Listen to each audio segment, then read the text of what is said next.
Hello everyone, आप सभी का एक बार फिर से स्वागत है आपके अपने चैनल टोटल मैथ सॉल्यूशन में। प्रीवियस वीडियो में आपने देखा मेंसुरेशन के कुछ बेसिक कंसेप्ट्स जो कि ट्राइंगल से रिलेटेड थे। आज हम स्टार्ट कर रहे हैं क्वाड्रिलेटरल के कुछ मेंसुरेशन के बेसिक कंसेप्ट्स, जिसमें सबसे पहले हम पढ़ेंगे स्क्वायर के बारे में। तो ये एक पीस ऑफ स्क्वायर हमने काट लिया है जिसकी 4 साइड्स होती हैं। तो स्क्वायर होता क्या है? तो basically square is a quadrilateral which consists of 4 sides. All its 4 sides are equal and each angles are 90 degree. तो हर एक एंगल क्या होगा? 90 डिग्री। तो ये एक पीस ऑफ पेपर है जो स्क्वायर शेप में है। अब हम स्क्वायर को ड्रॉ कर लेते हैं। तो हम स्क्वायर को ड्रॉ कर रहे हैं। स्क्वायर यानी कि चारों साइड्स इसकी इक्वल होती हैं, चारों साइड आपस में इक्वल होती हैं और opposite pair of sides parallel होती हैं। तो इसीलिए इसे कहा जाता है ये टाइप ऑफ पैरेललोग्राम है। अपोजिट साइड्स इसकी अगर पैरेलल हो, किसी भी क्वाड्रिलेटरल की अगर opposite pair of sides parallel हो, तो वह क्वाड्रिलेटरल हमारा कहलाता है पैरेललोग्राम। तो पैरेललोग्राम होता क्या है? तो मैं बेसिक कुछ कंसेप्ट, छोटा सा कंसेप्ट बताता हूँ पैरेललोग्राम के में समझने के लिए। वैसे मैं आपके लिए पैरेललोग्राम की पूरी जानकारी डिस्क्रिप्शन में बताऊंगा। पैरेललोग्राम होता क्या है? तो पैरेललोग्राम की opposite pair of sides parallel होती हैं और इक्वल होती हैं। तो opposite pair of sides are parallel and equal, that is a parallelogram. तो पैरेललोग्राम में opposite pair of sides parallel और इक्वल होती हैं और अपोजिट एंगल्स भी इक्वल होते हैं। तो पैरेललोग्राम की ये दो प्रॉपर्टीज जो सबसे इंपॉर्टेंट हैं, opposite pair of sides are parallel and opposite angles are equal. Opposite angles equal होते हैं। और स्क्वायर जो कि टाइप ऑफ पैरेललोग्राम है, तो इसकी सारी प्रॉपर्टीज, पैरेललोग्राम की सारी प्रॉपर्टीज स्क्वायर में फिट बैठेगी, मतलब यूज़ कर सकते हैं। तो स्क्वायर की मैं कुछ और अलग से प्रॉपर्टीज़ बताता हूँ। जैसे सबसे पहले प्रॉपर्टी स्क्वायर की, all its sides are equal, इसकी सारी साइड्स आपस में इक्वल होती हैं। सेकेंड प्रॉपर्टी इसकी, ऑल एंगल्स आर इक्वल, तो इसके हर एक साइड इक्वल होती हैं और हर एक एंगल भी इक्वल होता है और हर एक एंगल का मेजरमेंट 90 डिग्री होता है।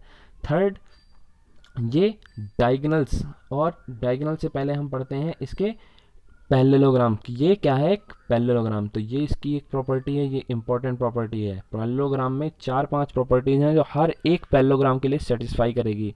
क्योंकि ये टाइप ऑफ पैरेललोग्राम है तो इसमें पैरेललोग्राम की सारी प्रॉपर्टीज सेटिस्फाइड होंगी। चौथा इसकी प्रॉपर्टी है डायगोनल्स आर इक्वल। तो स्क्वायर में डायगोनल्स इक्वल होते हैं। डायगोनल्स क्या होते हैं? जो अपोजिट वर्टिसेस को कट करके लाइन बनाई जाती है उन्हें कहते हैं हम डायगोनल्स। तो स्क्वायर में 2 डायगोनल्स होते हैं और दोनों डायगोनल्स हमारे क्या होते हैं? इक्वल होते हैं। डायगोनल्स इक्वल होते हैं और डायगोनल्स एक दूसरे को परपेंडिकुलरली बाइसेक्ट भी करते हैं। तो परपेंडिकुलरली बाइसेक्ट सिर्फ स्क्वायर और रोम्बस में होता है। वैसे हर पैरेललोग्राम में डायगोनल्स एक दूसरे को बाइसेक्ट करते हैं। और डायगोनल स्क्वायर में डायगोनल्स जो होते हैं वो 4 ट्राइंगल्स को इक्वल पार्ट्स में बांटते हैं। 4 इक्वल पार्ट्स मतलब चारों ट्राइंगल्स आपस में कॉन्ग्रुएंट होंगे। कॉन्ग्रुएंट यानी कि सबका एरिया सेम होगा। तो हमारे जो डायगोनल्स होते हैं स्क्वायर में वो इक्वल होते हैं, एक दूसरे को बाइसेक्ट करते हैं परपेंडिकुलरली और 4 कॉन्ग्रुएंट ट्राइंगल्स में स्क्वायर को बांटते हैं। अब हम इसके मेंसुरेशंस के कुछ सिंपल से टॉपिक, जैसे कि पहला पेरीमीटर। तो मेंसुरेशन में हम सबसे पहले स्क्वायर के बारे में पढ़ेंगे पेरीमीटर। तो पेरीमीटर, जैसा कि हमने पिछली वीडियो में बताया है, पेरीमीटर होता क्या है? तो पेरीमीटर होता है सम ऑफ बाउंड्रीज। तो बाउंड्रीज की लेंथ जितनी होगी उसका सम। तो स्क्वायर में 4 साइड्स होती हैं और चारों इक्वल होती हैं, तो इसका पेरीमीटर हो गया 4 इंटू साइड। अब हम बात करते हैं एरिया। किसी भी शेप का एरिया निकालने के लिए हम क्या करते हैं? वह कितना सरफेस ऑक्यूपाई करता है। तो जैसे ये हमने एक पीस ऑफ पेपर काटा था स्क्वायर शेप में, तो ये इस नीचे वाले पेज पर कितना स्पेस ऑक्यूपाई कर रहा है। तो हम इसका एरिया निकालेंगे बेस इंटू लेंथ से, या लेंथ इंटू बेस, या लेंथ इंटू हाइट। तो जिस पर भी परपेंडिकुलर, क्योंकि स्क्वायर हमारा परपेंडिकुलर होते हैं हर एक एंगल, तो हम इसकी बेस इंटू हाइट डायरेक्ट ए इंटू ए। तो एरिया हो गया साइड स्क्वायर। तो हमारे स्क्वायर का एरिया कितना होता है? Side square. अब हम बात करते हैं इसके डायगोनल्स की। तो डायगोनल्स अगर कोई हमसे पूछता है कि डायगोनल कैसे निकालें, तो डायगोनल निकालने के लिए हमने पीछे प्रीवियस वीडियोस में अपने पढ़ा है पाइथागोरस थ्योरम के बारे में, तो हम इसमें भी पाइथागोरस थ्योरम यूज़ कर सकते हैं। इसलिए मैंने बताया था पाइथागोरस थ्योरम बहुत ज़्यादा इंपॉर्टेंट है, तो पाइथागोरस थ्योरम को हमेशा याद रखना है। पाइथागोरस थ्योरम हमेशा उस ट्रायंगल के लिए लगती है जहाँ पर एक एंगल 90 डिग्री हो। तो हमें पता है स्क्वायर में हर एक एंगल 90 डिग्री होता है और डायगोनल स्क्वायर को दो इक्वल ट्रायंगल्स में पार्टिसिपेट करवाता है, मतलब डिवाइड करता है। तो हम एक ट्रायंगल की मदद से डायगोनल निकाल सकते हैं। पाइथागोरस थ्योरम हमारी कहती है हाइपोटेन्यूस का square perpendicular square plus base square, क्योंकि यहाँ डायगोनल हाइपोटेन्यूस है तो डायगोनल की वैल्यू हमारी आ गई a√2। तो हमने डायगोनल भी फाइंड कर लिया है स्क्वायर का। तो हमने अभी बात करी पेरीमीटर की, एरिया की और डायगोनल ऑफ ए स्क्वायर की। तो हमने ये स्क्वायर की सिंपल सी मेंसुरेशन मतलब मेजरमेंट्स के बारे में जाना। ये अभी हमने पढ़ा है मेजरमेंट ऑफ स्क्वायर के बारे में, जिसमें हमने पेरीमीटर के बारे में पढ़ा, एरिया के बारे में पढ़ा और डायगोनल कैसे निकालना है पाइथागोरस थ्योरम के उसे पढ़ा है। अब सबसे इम्पॉर्टेंट बात जो बच्चों को सबसे ज़्यादा कंफ्यूज करती है और बच्चों ने सबसे ज़्यादा हमें कमेंट सेक्शन में यही बताया कि फेंसिंग और वायरिंग कब यूज़ करते हैं। तो फेंसिंग और वायरिंग का मतलब क्या होता है? तो फेंसिंग और वायरिंग हम यूज़ कहाँ करते हैं? फेंसिंग और वायरिंग हमेशा यूज़ होती है बाउंड्री पे, और हम बाउंड्री से क्या निकालते हैं? पेरीमीटर। तो पेरीमीटर हमें निकालना है कब? जब हमें फेंसिंग और वायरिंग के बारे में कहा जाए। तो सबसे पहले हम जानते हैं पेरीमीटर की यूनिट्स क्या क्या लेते हैं हम। तो पेरीमीटर की यूनिट्स होती हैं मीटर, सेंटीमीटर, किलोमीटर, मिलीमीटर, मतलब वो यूनिट जिसकी डिग्री 1 हो वो पेरीमीटर। तो पेरीमीटर के बारे में अभी हमने पढ़ा। अब हम पढ़ते हैं एरिया कब कब निकालना है। जैसे हमें कहा जाता है किसी वॉल का पेंटिंग करी जा रही है वॉल पे, तो उसका एरिया निकालना है। तो कोई भी स्क्वायर शेप्ड वॉल है या कोई भी क्वाड्रिलेटरल है उस पे वॉल पे पेंट करना है या फील्ड पर क्रॉपिंग करनी है, तो कितना एरिया ऑक्यूपाई होगा या कितना स्पेस ऑक्यूपाई करते हैं, कितना सरफेस ऑक्यूपाई करते हैं, तो हम उसके लिए क्या निकालेंगे? एरिया निकालेंगे। तो पेंटिंग सरफेस पे होती है, क्रॉप सरफेस पे होगी, इसलिए हमें क्या निकालना है? एरिया। एरिया के लिए क्या यूनिट होगी? तो एरिया के लिए हम 2 डिग्री वाली यूनिट्स का यूज़ करेंगे, जैसे metre square, centimetre square, millimetre square और किलोमीटर स्क्वायर। तो ये हमारी बेसिक यूनिट्स हैं जो हम एरिया के लिए यूज़ करते हैं। तो एरिया हमें कब कब निकालना है? जब पेंट की बात करी जाए, क्रॉप कितना सरफेस में उगाया गया, ये सब, तो हम इसके लिए एरिया का यूज़ करते हैं। अब हम बढ़ते हैं अगले टॉपिक की ओर जिसका नाम है रेक्टेंगल। तो रेक्टेंगल अब है, रेक्टेंगल भी क्या है? एक क्वाड्रिलेटरल है। तो रेक्टेंगल भी क्या है? क्वाड्रिलेटरल। और जैसे स्क्वायर एक पैरेललोग्राम का टाइप था, वैसे ही रेक्टेंगल भी एक टाइप ऑफ पैरेललोग्राम है, मतलब opposite pair of sides parallel और इक्वल हैं। तो ये हमने एक पीस ऑफ रेक्टेंगल कट कर लिया जिसके 2 पेयर ऑफ साइड्स होती हैं, जिसमें अपोजिट पेयर ऑफ साइड्स क्या होती हैं हमारी? पैरेलल और इक्वल। तो हम एक रेक्टेंगल रफली ड्रॉ कर लेते हैं। सबसे पहले तो हम एक रेक्टेंगल ड्रॉ करते हैं। तो ये हमारा रेक्टेंगल ड्रॉ हो गया। रेक्टेंगल का हमने नाम दे दिया ABCD, जिसकी opposite pair of sides equal होती हैं और पैरेलल होती हैं, तो ये पैरेललोग्राम होता है। और जैसे स्क्वायर में ऑल एंगल्स आर 90 डिग्री, वैसे ही रेक्टेंगल में भी हर एक एंगल 90 डिग्री होता है। अब हम इसकी कुछ प्रॉपर्टीज देखेंगे। तो रेक्टेंगल की first property, opposite pair of sides are equal. तो इसकी भी opposite pair of sides equal होती हैं। स्क्वायर में सारी साइड्स इक्वल होती हैं, इसमें सिर्फ opposite pair of sides equal होती हैं। और हर एक एंगल जैसे स्क्वायर में 90 डिग्री होता है, वैसे ही रेक्टेंगल में भी हर एक एंगल 90 डिग्री होगा। ऐसे ही जैसे हमने पढ़ा स्क्वायर में 2 डायगोनल्स होते हैं, ऐसे ही इस रेक्टेंगल में भी 2 डायगोनल्स होंगे। तो हर एक क्वाड्रिलेटरल फिगर में, हर एक क्वाड्रिलेटरल शेप फिगर में 2 ही डायगोनल्स होंगे और डायगोनल्स इक्वल होते हैं रेक्टेंगल में। तो रेक्टेंगल और स्क्वायर सिर्फ ये 2 फिगर हैं जिसमें डायगोनल्स हमारे इक्वल होंगे। तो डायगोनल्स इक्वल होते हैं और डायगोनल्स रेक्टेंगल को 4 ट्राइंगल्स में बांटते हैं, जिसमें चारों ट्राइंगल्स कॉन्ग्रुएंट नहीं होंगे। स्क्वायर में चारों ट्राइंगल्स कॉन्ग्रुएंट होंगे, तो ध्यान रखना ये डिफरेंस है दोनों में। इसमें चारों ट्राइंगल्स कॉन्ग्रुएंट नहीं होते, opposite pair of triangles congruent होंगे। और ये भी क्या है? एक पैरेललोग्राम है। तो पैरेललोग्राम की सारी प्रॉपर्टीज इसमें यूज हो जाएगी। अब हम इसकी कुछ मेंसुरेशंस की चीज़ें पढ़ते हैं, जैसे कि पेरीमीटर। सबसे पहले पेरीमीटर, तो पेरीमीटर होता क्या है, सम ऑफ बाउंड्री। तो दो बाउंड्रीज इसमें आपस में इक्वल्स होती हैं, जैसे L और P। तो 2L प्लस 2B हम लिख सकते हैं, जिसमें से 2 कॉमन, तो ये हो गया हमारा perimeter equal to 2L plus P। ये बेसिक फॉर्मूलाज हैं जिसे बच्चे याद रखें।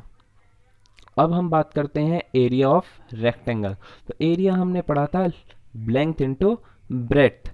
लेंथ इंटू ब्रेथ होता है एरिया किसी भी कॉर्डिलेटर का जिस पर लेंथ या ब्रेथ, लेंथ और ब्रेथ आपस में क्या हो, परपेंडिकुलर हो। जब दोनों आपस में परपेंडिकुलर हो तभी ये फॉर्मूला लगाना है। तो रेक्टेंगल, क्योंकि हमारे हर एक एंगल 90 डिग्री होता है, तो हम यूज़ करते हैं एरिया लेंथ इंटू ब्रेथ। अब डायगोनल निकालते हैं हम। तो जैसे हमने पाइथागोरस थ्योरम की मदद से स्क्वायर का डायगोनल निकाला था, वैसे ही हम रेक्टेंगल का डायगोनल निकालते हैं। तो डायगोनल कितना होगा, √L² प्लस B²। आप इसे भी पाइथागोरस थ्योरम की मदद से निकाल सकते हैं। तो ये हो गया हमारे रेक्टेंगल के मेंसुरेशन, यानी कि रेक्टेंगल का मेजरमेंट। तो रेक्टेंगल के मेजरमेंट के बारे में पढ़ा हमने। अब हम बढ़ते हैं आगे अपने नेक्स्ट कॉर्डिलेटर की तरफ, जिसका नाम है रोम्बस। रोम्बस और स्क्वायर्स में काफ़ी कुछ सिमिलर होता है, लेकिन इन दोनों में बहुत बड़ा डिफरेंस भी होता है। डिफरेंस होता है, रोम्बस में हर एक एंगल 90 डिग्री नहीं होता है, स्क्वायर में हर एक एंगल 90 डिग्री होता है। रोम्बस भी सारी साइड्स इक्वल होती हैं और ये भी पैरेललोग्राम का ही टाइप है। तो rhombus is a quadrilateral which is a parallelogram and its all sides are equal. तो अब रोम्बस की हम कुछ प्रॉपर्टीज़, तो रोम्बस में क्या होता है, सबसे पहले इसकी सारी साइड्स इक्वल होती हैं। तो रोम्बस की भी सारी साइड्स इक्वल होती हैं जैसे स्क्वायर की होती हैं, और इसका हर एक एंगल 90 डिग्री नहीं होता और ना ही इक्वल होते हैं। Opposite pair of angle equal होते हैं, क्योंकि वो पैरेललोग्राम की प्रॉपर्टीज़ हैं। जैसे स्क्वायर में हर एक एंगल इक्वल और 90 डिग्री होता है, रोम्बस में हर एक एंगल 90 डिग्री नहीं होता है, बल्कि हम ये कह सकते हैं एक भी एंगल 90 डिग्री नहीं होता है। और 90 डिग्री अगर होता है तो वो है रोम्बस, कहलाएगा हमारा स्क्वायर। इसलिए हम कहते हैं square is a special case of rhombus. और डायगोनल्स जो होते हैं रोम्बस में, वो रोम्बस को 4 इक्वल कॉन्ग्रुएंट ट्राइंगल्स में डिवाइड करते हैं, जैसे स्क्वायर में करते हैं। वैसे ही डायगोनल्स रोम्बस में भी 4 इक्वल पार्ट्स, मतलब 4 कॉन्ग्रुएंट ट्राइंगल्स में डिवाइड करते हैं। और डायगोनल्स एक दूसरे को बाइसेक्ट करते हैं, और बाइसेक्ट करते हैं परपेंडिकुलरली।